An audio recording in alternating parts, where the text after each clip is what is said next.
Close your eyes and imagine this. It's a typical evening in 1920. The sun has set, the workday is done, and your family gathers in the living room. But here's the thing. There's no glowing screen to stare at, no remote control to fight over, no endless channels to surf through. So, what did people actually do with their time?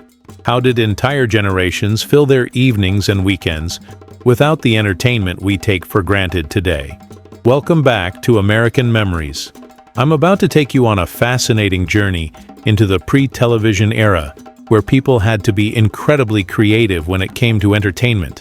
What you're about to discover will not only surprise you, but might even inspire you to try some of these forgotten pastimes yourself.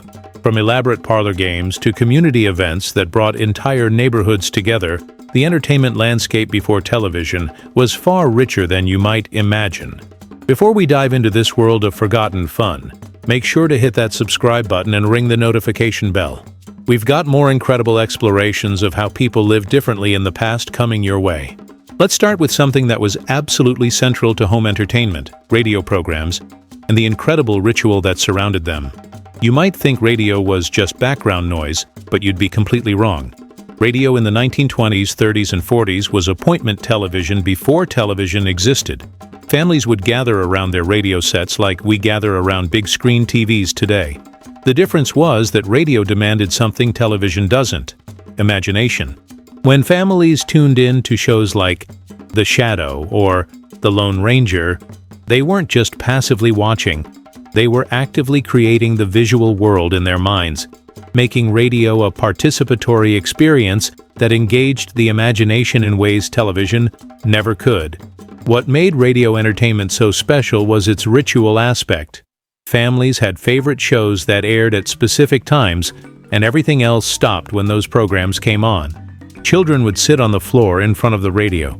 Parents would settle into their favorite chairs, and for 30 minutes the entire family would be transported to other worlds through nothing but voices and sound effects.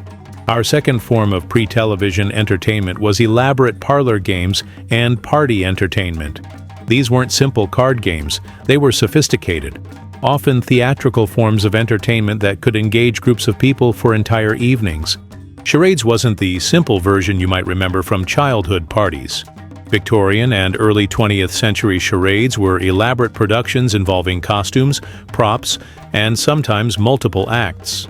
Players would prepare for days in advance, creating complex scenarios that told entire stories through pantomime.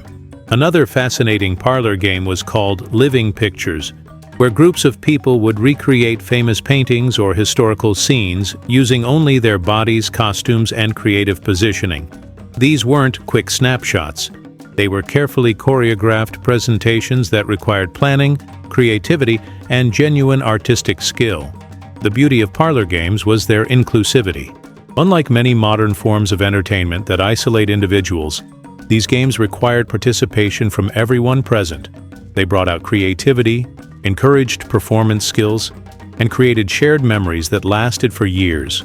Our third entertainment takes us into the world of reading aloud and storytelling traditions. This wasn't just someone reading silently in a corner. It was a performance art that brought families together in powerful ways.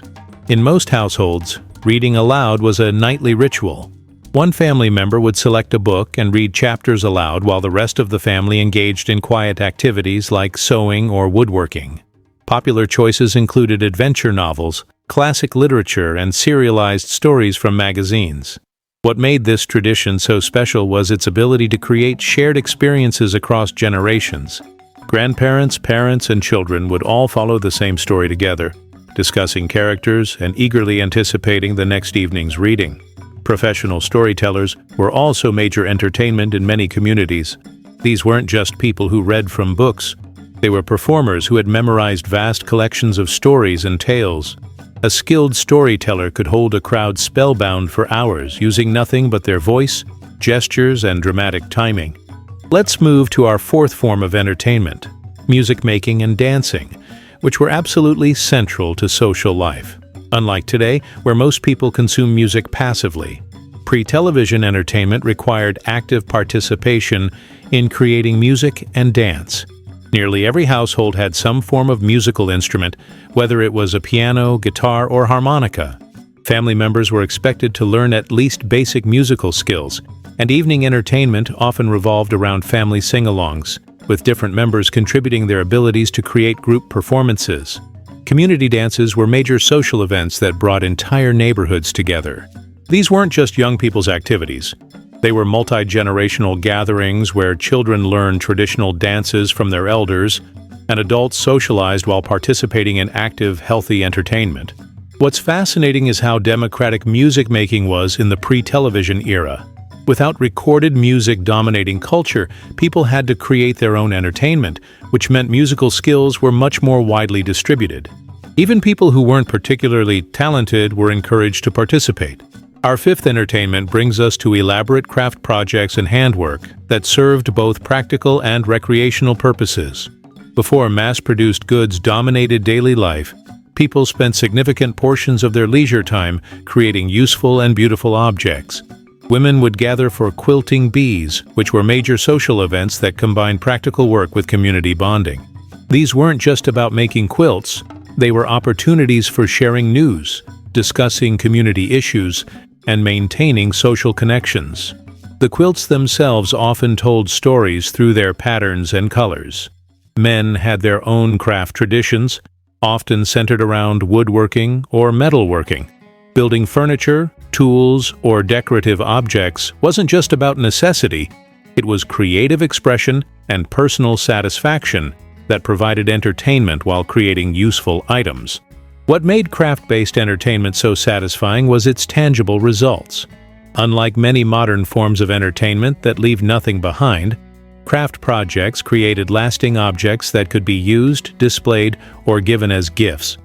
Moving to our sixth form of entertainment, we discover the rich world of outdoor activities and sports that brought communities together.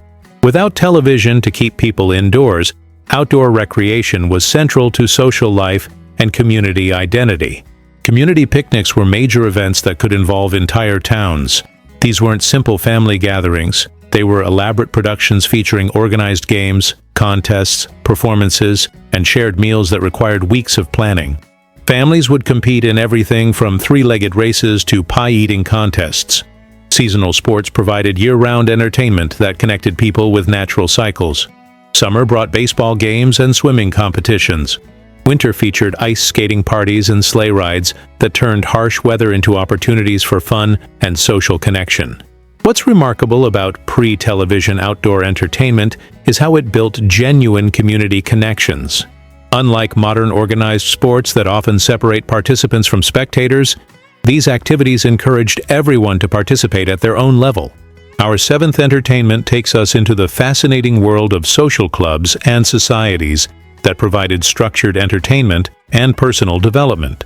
These organizations were far more than simple social groups. They were complex institutions that provided education, entertainment, and community service. Literary societies were particularly popular, where community members would gather regularly to discuss books, share original writing, and engage in intellectual debates. These weren't exclusive academic clubs. They welcomed participants of all backgrounds and provided opportunities for people to expand their knowledge. Dramatic societies and amateur theater groups were major sources of entertainment. These organizations would spend months preparing elaborate productions that involved not just actors, but also set designers, costume makers, and musicians. The process of creating a theatrical production provided ongoing entertainment for participants. What made these social organizations so important was their ability to provide structure and purpose to leisure time. Rather than passive entertainment consumption, club membership required active participation, skill development, and social contribution. Let's explore our eighth form of entertainment, the rich tradition of letter writing and correspondence that provided both personal connection and literary entertainment. In an era before instant communication, letter writing was both necessity and art form. Family correspondence was often entertainment in itself.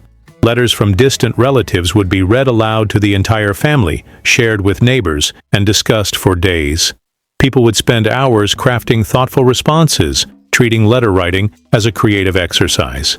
Pen pal relationships were extremely popular, connecting people across vast distances. These weren't simple exchanges of basic information. They were often deep, ongoing conversations about ideas and experiences that could last for years. Many people maintained multiple pen pal relationships, creating networks of correspondence that provided intellectual stimulation. What's fascinating is how letter writing encouraged reflection and thoughtfulness in ways that modern instant communication doesn't. People would spend time considering their thoughts before committing them to paper, creating more meaningful exchanges. Our ninth entertainment brings us to community events and celebrations that created shared experiences and strengthened social bonds. These weren't just simple parties. They were elaborate, carefully planned events that involved entire communities. Seasonal festivals were major highlights of the community calendar, with each season bringing traditional celebrations. Spring featured flower festivals, summer brought harvest festivals and community fairs, autumn had harvest celebrations, while winter brought Christmas pageants and New Year's celebrations. Religious and cultural celebrations provided opportunities for communities to come together across economic and social lines, creating shared experiences that reinforced community identity. These events featured music, dancing, food, and games that engaged participants of all ages. What made community celebrations so special was their participatory nature. Rather than being passive audiences, community members were expected to contribute their talents to make events successful. The preparation for major events was itself entertainment, with families working together for weeks. And perhaps most fundamental form of pre-television entertainment was the art of conversation and social visiting that formed the backbone of community social life. This wasn't just casual chatting, it was sophisticated entertainment that required skill and social awareness. Evening visits between neighbors were carefully structured social events with their own etiquette. Hosts would prepare refreshments and plan conversation topics. Visitors would bring news and stories to share, contributing to group entertainment through participation in discussions. The art of conversation was considered a valuable skill that people actively developed. Good conversationalists were highly valued, and people would study current events and literature to ensure they could contribute meaningfully to social discussions. What made social visiting so important was its role in maintaining community connections and sharing information. Before mass media, personal visits were the primary way people learned about current events and maintained relationships with friends and neighbors. So, there you have it. 10 incredible ways people entertained themselves before television transformed our leisure habits forever. From the imaginative engagement of radio dramas to the creative collaboration of quilting bees, from community dances to literary societies, pre-television entertainment was remarkably rich, diverse, and socially connected. What strikes me most about these forgotten forms of entertainment is how actively engaging they were. Unlike the passive consumption that characterizes much modern entertainment, these activities required participation, creativity, and social interaction. People didn't just watch entertainment. They created it and shared it with their communities. These pre-television entertainments also built genuine skills and relationships in ways that modern entertainment often doesn't. Learning musical instruments, developing craft skills, participating in dramatic productions, and engaging in thoughtful conversation all contributed to personal development while providing enjoyment. Perhaps most importantly, these entertainment forms created strong community bonds that helped people navigate life's challenges. When neighbors gathered for quilting bees, community dances, or evening visits, they weren't just having fun. They were building social networks that would support them through difficult times. If this exploration of pre-television entertainment fascinated you, you're going to love next week's episode about 10 forgotten household skills people once considered essential. Make sure you're subscribed with notifications on so you don't miss it. Which of these pre-television entertainment forms appeals to you most? Can you imagine spending an evening listening to radio dramas with your family or participating in elaborate parlor games? Share your thoughts in the comments below. I love hearing how historical practices connect with modern life. Until next time, keep exploring the fascinating ways people lived before our modern conveniences. And remember, sometimes looking backward can give us valuable insights into creating richer, more meaningful experiences today.